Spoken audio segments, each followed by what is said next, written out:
Episode 2 की starting होती है एक लड़के से जो कि एक डस्टबिन को देखकर डर रहा था। जब हमें दिखाया जाता है तो उस डस्टबिन में मैट पड़ा हुआ होता है जो कि बहुत ही घायल होता है। वो लड़का जख्मी मैट को देखकर कहीं पर भाग के चला जाता है और अपने ही बिल्डिंग में रहने वाली एक औरत को बुलाता है। वो औरत एक डॉक्टर होती है जो उस लड़की की हेल्प से मैट को अपने रूम में लाती है। मैट को बहुत ज्यादा चाकू के निशान थे, इसलिए वो औरत हॉस्पिटल में कॉल लगाने वाली होती है, पर मैट को तभी होश आता है और वो हॉस्पिटल को कॉल लगाने से मना करता है। मैट कहता है कि जिन लोगों ने मेरी ये हालत की है, अगर उन्हें ये पता चलेगा कि मैं हॉस्पिटल में हूँ तो वो मेरे लिए पूरे हॉस्पिटल को भी उड़ा सकते हैं। इसके बाद मैट वहाँ से जाने के लिए निकलता है, पर बहुत ज्यादा चोट लगने की वजह से मैट वापस बेहोश हो जाता है। फिर हमें मैट का पास देखने मिलता है जब वो ब्लाइंड नहीं हुआ होता है और वो अपने डैड की फाइट को टीवी पर देख रहा था और उस फाइट में उसके डैड हार जाते हैं। ये देखकर मैट उदास होकर बैठ जाता है, पर तभी वह उसके डैड आते हैं और मैट उनको फर्स्ट एड दे रहा होता है। फिर डैड मैट को यहाँ एक सिप वाइन पीने के लिए बोलते हैं ताकि स्टिचेस लगाते वक्त मैट के हाथ कांपे नहीं। स्टिचेस लगाते वक्त डैड कहते हैं कि भले ही अपना अपोनेंट कैसा भी हो, हमें उसकी रिस्पेक्ट करनी चाहिए। मैट यहाँ अपने डैड से पूछता है कि क्या हम इस बार अपने रेंट के पैसे दे पाएंगे,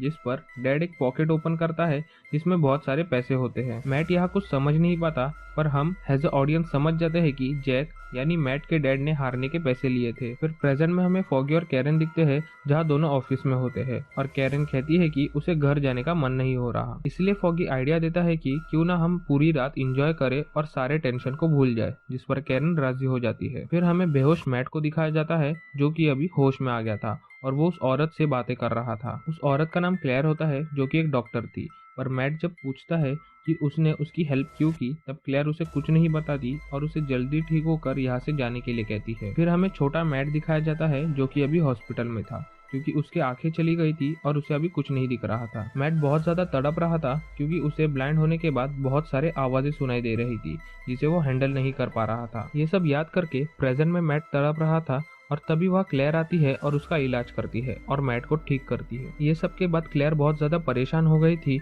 और वो मैट से सब कुछ सच सच बोलने के लिए कहती है कि आखिर ये सब चल क्या रहा है। मैट कहता है कि कुछ रशियन लोगों ने एक छोटे बच्चे को किडनैप किया था और जैसे ही मैट उस बच्चे को बचाने वहां जाता है तभी उसे समझ आता है कि ये सब एक ट्रैप था और इस ट्रैप में मैट फंस गया था, जिसे किसी तरह बचकर मैट जिंदा वापस आ गया था। मैट कहता है कि वो वहाँ एक छोटे बच्चे को बचाने गया था, पर वहाँ कोई छोटा बच्चा नहीं था। ये सब एक ट्रैप था जो रशियन लोगों ने मैट को मारने के लिए किया था। ये सब सुन के क्लेयर शॉक होती है क्योंकि मैट ब्लाइंड होने के बावजूद भी ये सब कर रहा था। तभी मैट को कुछ आवाज आती है जिससे वो अलर्ट हो जाता है। मैट कहता है कि इस बिल्डिंग में एक आदमी घूम रहा है जो हर घर जाके मैट के बारे में पूछ रहा है। मैट के सेंसेस इतने ज्यादा तेज थे कि मैट उस आदमी का परफ्यूम और वो कौन से ब्रांड की सिगरेट पीता है ये भी पता लगा देता है, जबकि वो आदमी बहुत फ्लोर्स नीचे था। मैट उस आदमी से लड़ने की तैयारी करने लगता है, तब क्लेयर बोलती है कि तुम तो मार खाने में एक्सपर्ट लग रहे हो, और मैट कहता है कि ये सब उसने अपने डैड से सीखा है। फिर हमें पास्ट का सीन देखने मिलता है जहाँ मैट के डैड बॉक्सिंग की प्रैक्टिस कर रहे थे। वही साइड में मैट अपनी स्टडीज कर रहा था और ये पढ़ाई उसके लिए अलग थी क्योंकि ये पढ़ाई ब्लाइंड लोगों के लिए थी और मैट को ये पढ़ाई थोड़ी हार्ड पड़ रही थी। तभी जैक यानी मैट के डैड से मिलने वहाँ दो लोग आते हैं और उसे एक ऑफर देते हैं। वो दो लोग जैक को ऑफर देते हैं कि अगर वो मैच हार गया तो वो उसे बहुत सारे पैसे देंगे। जैक पहले तो इस ऑफर को मना कर देता है, पर तब वो दो लोग कहते हैं कि ये पैसा तुम्हारे बच्चे के काम आएंगे। ये सुन के जैक मैच हारने के लिए राजी हो जाता है, पर ये सब बातें मैट अपने पावर यूज करके सुन लेता है। प्रेजेंट टाइम में मैट सब हथियार रेडी कर रहा था क्योंकि उसे उस आदमी से फाइट करना था जो कि अभी ऊपर आ रहा था, पर क्लेयर उसे घर में ही कहीं छुपने के लिए कहती है और मैट क्लेयर की बात सुन के छुप जाता है। तभी वहाँ एजेंट आता है जो क्लेयर से मैट के बारे में पूछने लगता है, पर क्लेयर उसे सब कुछ झूठ बोलती है और उसे वहां से जाने के लिए कहती है। जैसे ही वो आदमी स्टेयर से नीचे जा रहा होता है, मैट फायर एक्सटिंग्विशर लेके उस आदमी के सिर पे फेंकता है जिससे वो आदमी बेहोश हो जाता है। मैट और क्लेयर दोनों उसे टेरिस में लेके जाते हैं ताकि उसकी आवाज बाकी लोग सुन ना पाए। दूसरी तरफ फॉगी और कैरन एक बार में पीने जाते हैं और कैरन फॉगी से कहती है कि उसे अपने घर जाने का मन नहीं करता क्योंकि उसे अभी भी डैनियल का खून हर जगह नजर आता है। कैरन यहाँ ब्लैक मास्क वाले इंसान के बारे में कहती है जिसने उसे बचाया था। कैरन को अभी तक पता नहीं है कि उस मास्क के पीछे और कोई नहीं मैट होता है। कैरन कहती है कि उस हादसे के बाद उसे शहर में हर जगह सिर्फ खतरा दिखता है और हर कोई कातिल दिखता है। वहाँ मैट और क्लेयर उस आदमी को बेहोशी के हालत में टेरेस पे लेके जाके बांध देते हैं। तभी मैट क्लेयर से फिर से पूछता है कि तुमने मुझे क्यों बचाया, जिस पर क्लेयर कहती है कि वो एक नर्स है जिसके पास कुछ गुंडे लोगों के केस आए थे जो लोग एक ब्लैक मास्क पहने हुए आदमी से मार खा कर आए थे। तभी से क्लेयर को उस आदमी से मिलना था और आज क्लेयर को वो ब्लैक मास वाला बंदा यानी मैट मिला, इसीलिए क्लेयर ने उसकी हेल्प की।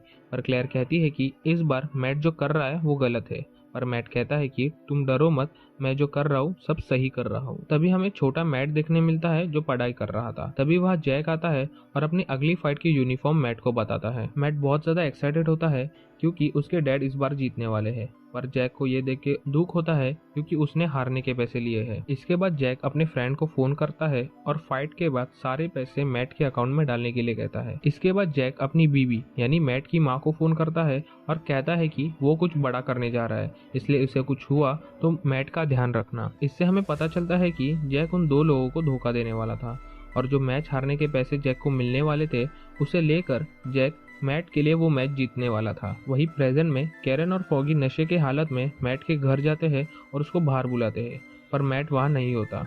वही टेरेस पे उस एजेंट को होश आता है और मैट बिल्कुल समय ना गवाते हुए उसे क्वेश्चन पूछता है कि वो बच्चा कहाँ पे है, पर वो एजेंट कुछ भी अच्छे से नहीं बोलता। एजेंट ये भी कहता है कि उनकी गैंग बहुत ज्यादा बड़ी है और वो ऐसे बच्चों को दूसरे देश में बेच देते हैं और मैट उनका कुछ नहीं कर सकता। ये सुन के मैट उसे बहुत मारता है, फिर भी वो एजेंट उस लड़के का एड्रेस नहीं बोलता। तब क्लेयर कहती है कि उसके ट्राइजेमिनल नर्व पे अटैक करो और मैट वैसा ही करता है, पर फिर भी वो एजेंट कुछ नहीं बोलता। मैट गुस्सा होकर उस एजेंट को नीचे फेंकने लगता है, पर तभी वो एजेंट उस छोटे बच्चे का एड्रेस बता देता है। मैट उस आदमी से कहता है कि वो अब वहां जाके सारे लोगों को मार देगा और ऐसा करने में अब उसे मजा आने लगा है। ये बोल के मैट उस आदमी को टेरेस से नीचे फेंक देता है। मैट क्लेयर को घर से दूर जाने के लिए कहता है क्योंकि इसके जैसे एजेंट वहाँ पे आएंगे और फिर क्लेयर से उसका एड्रेस लेता है ताकि मैट क्लेयर के पास वापस आ सके। मैट क्लेयर को थैंक यू बोल के वहाँ से जाने लगता है, पर तभी क्लेयर पूछती है कि क्या सही में तुम्हें लोगों को मारने में मजा आने लगा है, और मैट कुछ जवाब ना देते हुए वहां से चले जाता है। तभी हमें पास्ट का सीन देखने मिलता है जहां जैक अपने लास्ट फाइट के लिए जा रहा था। घर पे टीवी पे मैट फाइट की कमेंट्री सुन के बहुत ज्यादा खुश हो रहा था क्योंकि उसके डैड जीत रहे थे। फाइट के बाद जैक बाहर आता है और लोगों की चीयरिंग को सुनता है, जिससे उसे बहुत खुशी मिलती है और उसे पता था कि ये आवाज मैट सुन रहा होगा। मैट अपने घर अपने डैड के इंतजार में था, तभी उसे गोली की आवाज आती है, जिससे मैट भाग के फाइट की जगह जाता है और उसे अपने डैड दिखते हैं जिनको उन लोगों ने गोली मार दी थी। जैक ने उनके साथ धोखा किया था, इसी वजह से उन लोगों ने जैक को मार दिया, पर जैक ने सारा पैसा मैट के अकाउंट में डाल दिया था जिससे उसका फ्यूचर सिक्योर रह सके। फिर हमें प्रेजेंट टाइम देखने मिलता है जहां मैट उस एड्रेस पे जाता है जो उस एजेंट ने उसे दिया था। मैट वहां जाके सारे लोगों को मार देता है और उस बच्चे को लेके बाहर आता है। एपिसोड 2 यही खत्म होता है। मिलते हैं अगले एपिसोड में, तब तक के लिए this is movies explorer signing off.